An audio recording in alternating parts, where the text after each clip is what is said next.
Assalamualaikum warahmatullahi wabarakatuh. Perkenalkan, nama saya Ahmad Naufal Amar Abdullah dari Pendidikan Ekonomi Administrasi Perkantoran, lebih tepatnya pada Fakultas Ekonomika dan Bisnis.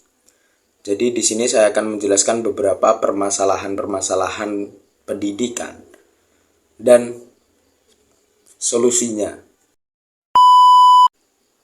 Nah, mengenai pendidikan adalah investasi penting dalam masa depan, dan solusi-solusi ini dapat membantu meningkatkan sistem pendidikan secara keseluruhan. Jadi di sini saya akan membahas mengenai beberapa permasalahan pendidikan di Indonesia beserta solusinya. Masalah pertama yang dihadapi oleh negara ini saat ini adalah yang pertama adalah akses terbatas. Mengapa? Karena masih banyak anak-anak tidak memiliki akses yang memadai ke pendidikan. Jadi solusinya adalah dengan membangun lebih banyak sekolah di daerah-daerah terpencil, khususnya daerah pelosok atau pedesaan, dan juga menyediakan beasiswa serta akses internet untuk pembelajaran jarak jauh. Permasalahan selanjutnya adalah kurangnya kualitas guru atau tenaga pendidik. Kualitas pendidik sendiri merupakan sering tergantung pada kualitas guru. Solusinya adalah dengan melakukan pelatihan dan pengembangan berkelanjutan bagi guru atau tenaga pendidik, serta meningkatkan insentif untuk menarik orang-orang terbaik ke profesi guru. Mengapa demikian? Karena guru itu pada zaman sekarang itu kurang diminati oleh generasi-generasi muda. Makanya dengan meningkatkan itu agar menarik generasi muda itu lebih tertarik kepada profesi tenaga pendidik atau guru. Masuk pada permasalahan ketiga adalah dengan kurangnya sumber daya. Sekolah seringkali kekurangan sumber daya seperti buku dan fasilitas-fasilitas lain. Solusinya adalah dengan meningkatkan pendanaan pendidikan dan manajemen sumber daya yang lebih efisien.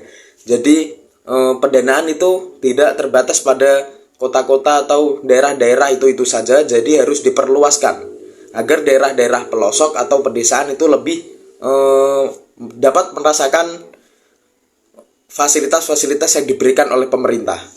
Nah, selanjutnya adalah masalah yang sering terjadi pada pendidikan atau yang lebih penting harus diutamakan adalah terdapatnya kesenjangan pendidikan. Kesulitan dalam menyediakan pendidikan yang setara untuk semua individu, termasuk pada kelompok minoritas dan anak-anak yang kurang beruntung. Contohnya adalah pada keluarga yang kurang pada finansialnya atau keluarga-keluarga yang disebut juga miskin. Nah, biasanya solusi yang terbaik adalah dengan memastikan pendidikan yang setara untuk semua individu termasuk kelompok minoritas dengan menghilangkan diskriminasi. Jadi tidak membeda-bedakan antara satu dengan yang lain.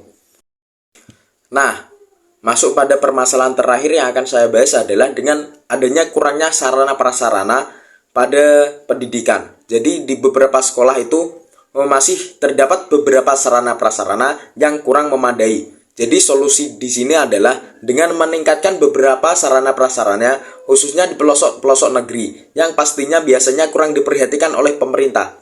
Mengapa demikian? Dengan terjaminnya sarana-prasarana dapat membuat peserta didik itu lebih giat dalam belajar atau mengikuti kegiatan belajar mengajar. Dari beberapa pemaparan tadi dapat saya simpulkan bahwa pendidikan itu harus diperhatikan lebih utama, sebab pendidikan inilah sumber penting dari terciptanya sumber daya manusia yang berkualitas, yang mungkin nanti memberikan efek kepada negara itu sendiri. Saran saya adalah pendidikan itu harus lebih diprioritaskan oleh pihak pemerintah, khususnya di pedesaan maupun pelosok-pelosok negeri. Sekian beberapa pemaparan yang dapat saya sampaikan. Apabila ada kesalahan, mohon maaf yang sebesar-besarnya. Sekian, wabillahi taufiq wal hidayah, wal afu minkum. Assalamualaikum warahmatullahi wabarakatuh.